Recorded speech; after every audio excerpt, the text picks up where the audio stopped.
sir, Dr. Uma, Dr. Jaideep, Dr. Amit. Now I would like to invite Dr. Bansi Sabu, Dr. Arpan Dev, Dr. A.K. Singh, and Dr. Unnikrishnan to launch a book. The book name is Patient Profiles Based Approach for the Management of Type 2 Diabetes Mellitus. After that, we are going to have the exciting session on time and range. So this is just before that.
Thank you, sir.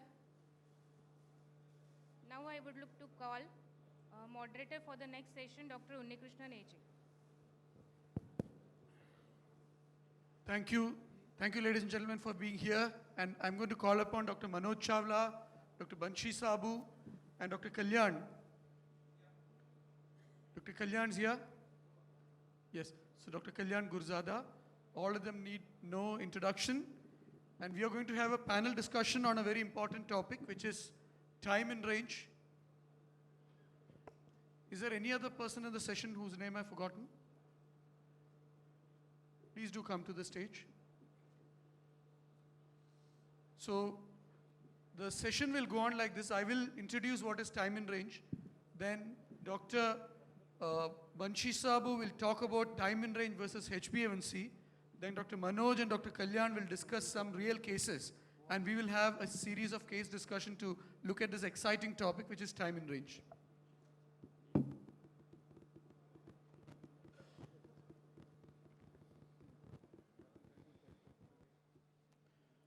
So how many of you have heard of time and range?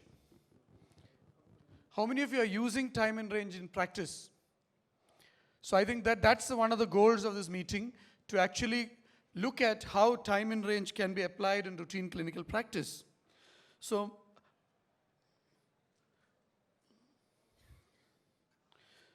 I'm just going to introduce, I'll not take much slides. We know that the price of good control is hypoglycemia. Now, time and range is a very simple concept. The most important thing about time and range is it's very simple for patients to know. Supposing you are seeing a patient and telling that patient about HbA1c. You have to tell that patient hemoglobin binds to glucose, and hemoglobin is an RBC, and RBC's life is 3 months, and the patient is all trying to assimilate all this. But time and range is very simple, you know. What is the percentage of time that a person with diabetes spends with their glucose levels within a target range? So this range will depend on the person, and it needs to be personalized. But in general, guidelines suggest starting with the range of 70 to 180. And there is an international consensus on this published in August 2019. We are very privileged to have Dr. Banshi Sabu, one of the authors, am I right? One of the authors of the international consensus published in the American Diabetes Association's Diabetes Care. So this is just to tell you, if you take all the blood sugars in a day, you see if everything is normal, then you see the time and range is 100%. So 100% of the patient's blood glucose levels are normal. It's very good. This is a good situation. We don't see it very often, but it's good. Now here's a situation where half the blood glucose levels are normal, some are low, some are high. So here, of course, this is a very simple way of putting it. When you see the complicated CGM graphs that Dr. Manoj and Dr. Kalyan show, you'll find that it's not so simple, but I'm trying to really make it simple. You see this patient's, half the blood glucose levels are normal, so the time in range is 50%. Let's look at this patient. So imagine a patient whose fasting is 200 or khane ke baad wala 500. But this patient's time in range is 0%, because all the blood glucose levels are high if you do the CGM. So why are we looking at time in range? Now if you look at a patient, you see a patient in front of you, HbA1c is 7%, and you see the mean blood glucose is 154 milligrams per deciliter. You feel happy, okay, HbA1c is 7%, sab kuch theek hai. But you see, the time above range may be 40%, time in range may be 20%, time below range may be, time in range may be 40%, and time below range may be 20%. Patient A. Patient B. All the blood glucose levels are 100% in range. Possibility. 7% HbA1c. Here's another patient. 70% of blood glucose levels are normal, 25% is high, and 5% is low. So you will all agree that it is possible that all three patients have the same HbA1c, but the time in range is different for all these people. So what, will you treat all these patients similarly? How many of you would not treat these patients similarly? Yes, we will.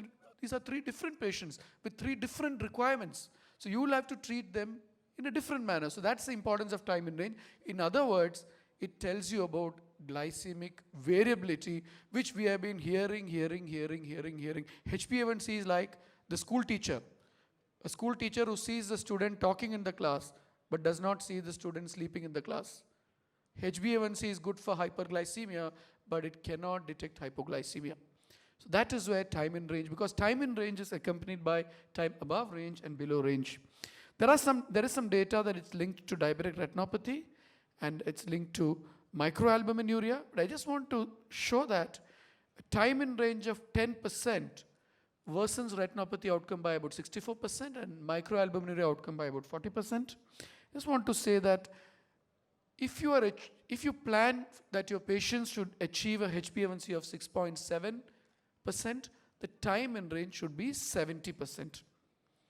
So these are the guidelines. Why? That's why we say 70% or more type 1 or type 2 should have time in range. Less than 4% should be hypoglycemia. Rest can be hyperglycemia, but minimize it. Now, like we say, in old patients who are at risk of hypoglycemia, you can allow the HbA1c to be 7.5 and 8%.